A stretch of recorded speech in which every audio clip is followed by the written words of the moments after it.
चलिए आज एक खास मुद्दे के साथ आपके सामने मैं पेश हुआ हूँ और वो मुद्दा है कि हमें गुस्सा क्यों आता है। हमें कई बार लगता है कि हमें गुस्सा नहीं करना चाहिए था और हम गुस्सा कर बैठते हैं। बट ये गुस्सा आता क्यों है? गुस्सा आने के बहुत से छोटे छोटे कारण हैं। पहली बात यह है कि जब हमारे मन की कोई बात पूरी नहीं होती, इच्छाएं पूरी नहीं होती, तो हमें गुस्सा आ जाता है। कई बार हम तनाव में होते हैं तो भी हमें गुस्सा आ जाता है।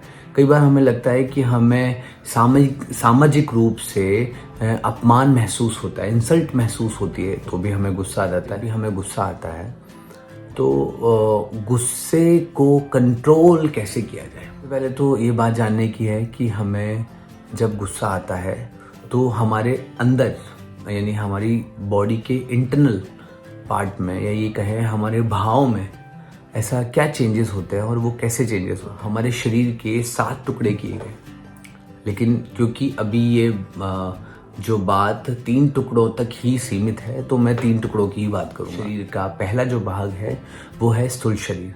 स्थूल शरीर बोल सकते हैं या भौतिक शरीर। भौतिक शरीर के बाद जो आता है वो है भाव शरीर।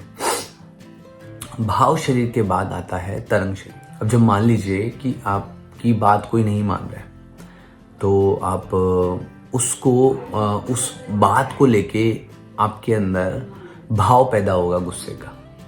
और गुस्से का भाव पैदा होने से पहले आपके अंदर छोटी छोटी तरंगें होती हैं, वाइब्रेशंस जिनको आप बोल सकते हैं, वो पैदा होती हैं जो कि भाव की ओर जाती है और फिर उसके बाद आपकी बॉडी एक्शन में आती है। ये कह लीजिए कि सबसे पहले जब भी आपको किसी पे गुस्सा आएगा तो गुस्सा आएगा तो सबसे पहले जो हलचल होगी वो आपके तरंग शरीर में होगी, जहाँ कुछ तरंगें यानी वाइब्रेशन, कुछ हलचल सी होगी जो कि भाव की तरफ जाएगी। और भाव के जाने के बाद वो आपका जो एक्शन जो लेगा, यानी कि आपको गुस्सा आया और आपको मन किया कि इसको पंच मारूं, तो पंच मारने के लिए सबसे पहले तरंग के बाद भाव आया। भाव ने आपको कहा कि आपको गुस्सा आ रहा है और आपको ऑर्डर दिया, यानी दिमाग ने आपको ऑर्डर दिया और फिर आपने उसको पंच मार दिया। ये बॉडी का काम है। तो 3 पार्टों में इसे बांटा गया है। बट एक चीज़ है जो मैं आपको खास इसके साथ ही जोड़ के बताना चाहूँगा कि जब हमें गुस्सा आता है और गुस्सा आता है तो वो बाहर की तरफ से आता है। यानी किसी ने कोई बात कही, आपको पसंद नहीं आई, हमने उसे दिमाग में लिया, दिमाग में बहुत सारी कहानी बनाए और हमें गुस्सा आया, हमने सामने वाले को कुछ कह दिया या फिर हमने उससे कोई लड़ाई लड़ ली। बट आप समझने की कोशिश कीजिए कि ईश्वर ने हमारी जो शरीर है उसमें जो गुस्सा, नफरत, दुख, ये जो पार्ट है ये बाहर से अंदर की ओर आने वाली चीज़ है। और आनंद, खुशी, प्यार, जो कहते हैं ना, प्यार, मोहब्बत, ये जो चीज़ें हैं ये इंटरनली आती है, अंदर से निकलती है, बाहर से नहीं आती। यानी कि जब मान लीजिए आपको कोई गुस्सा आता है तो किसी ने कोई बात कही और वो गुस्सा आप अंदर लेते हैं। अब बात ये आती है कि आप उस चीज़ को अंदर लें या ना लें। बट जब आप मुस्कुराते हैं, आप खुश होते हैं, आप आनंदित होते हैं, तो वो अंदर का भाव होता है। तो कुदरत ने हमारे जीवन के अंदर हमारी जो जीवन शैली है उस शैली के अंदर नफरत जैसी, दुख जैसी, गुस्से जैसी कोई चीज़ बनाई नहीं है। ये हमारे द्वारा बनाई गई, हमारे द्वारा क्रिएट की गई और हमारे द्वारा एक्सेप्ट की गई चीज़ें। ईश्वर ने तो सिर्फ आनंद बनाया है, जिसका आनंद लेना चाहिए, हम नहीं ले पाते। अब बात करते हैं कि जब भी हमें गुस्सा आता है तो सबसे पहले तरंग के बाद भाव और भाव के बाद जो भौतिक शरीर है, स्थूल शरीर है, उसमें वो आता है और फिर हम उसको गुस्से मुंह के ज़रिए या हाथों के ज़रिए या दिमाग में हम बैठा के उसको प्रदर्शित कर देते हैं।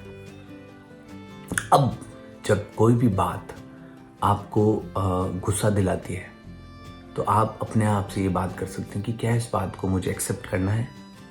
जैसे किसी ने आपको गाली बकी, तो सबसे पहले बात ये समझनी होगी कि हमें अपनी जीवन शैली में इसे उतारना होगा कि सामने वाला जब गाली बक रहा है तो वो गाली वाली जो गाली है वो हमें एक्सेप्ट करनी है या नहीं करनी। अगर हमने उसे एक्सेप्ट नहीं किया तो यकीन मानिए आपको गुस्सा नहीं आएगा, आप शांत हो जाएंगे, क्योंकि आपने उसके जाल को यहाँ रखा ही नहीं है। आपने बाहर से बाहर उस गुस्से का आउट कर दिया। और अगर आपने उसको एक्सेप्ट किया तो आपके दिमाग में बहुत सारी चीज़ें चलेंगी और आप अपने दिमाग का जो चेतनता है उसका कंट्रोल खो देंगे और आप एक्शन में आ जाएंगे, यानी आपका भौतिक शरीर को आप इस्तेमाल कर लेंगे भाव शरीर के साथ।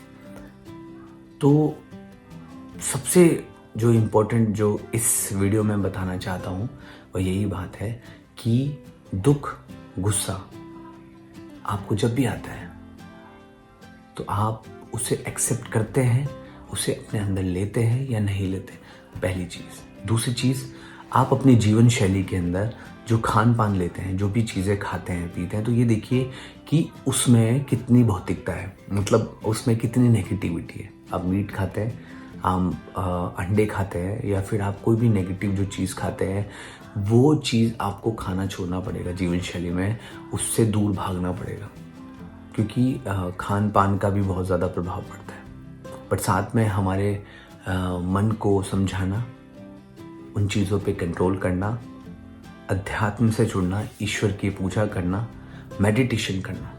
मेडिटेशन के लिए आप क्या कर सकते हैं? मेडिटेशन के लिए आप सांसों का इस्तेमाल कर सकते हैं, क्योंकि सबसे जो शरीर में सूक्ष्म जो चीज़ है वो है हमारी सांसें। सांसें आ रही हैं, सांसें जा रही हैं, सांसें आ रही हैं, सांसें जा रही हैं। जब भी आपको गुस्सा है या फिर आप अपने दैनिक जीवन में इस चीज़ को इस्तेमाल कर सकते हैं, इसका अभ्यास करेंगे तो यकीन मानिए आपके अंदर सरलता पैदा होगी। मेरे चैनल को सब्सक्राइब कीजिए और मुझे आप लोगों के साथ की ज़रूरत है, मोटिवेट कीजिए और मुझे आशीर्वाद दीजिए जिससे मैं इसी तरह के कुछ वीडियोस बना सकूं और कुछ एक आध्यात्मिक क्रांति की तरफ बढ़ सकूं। धन्यवाद।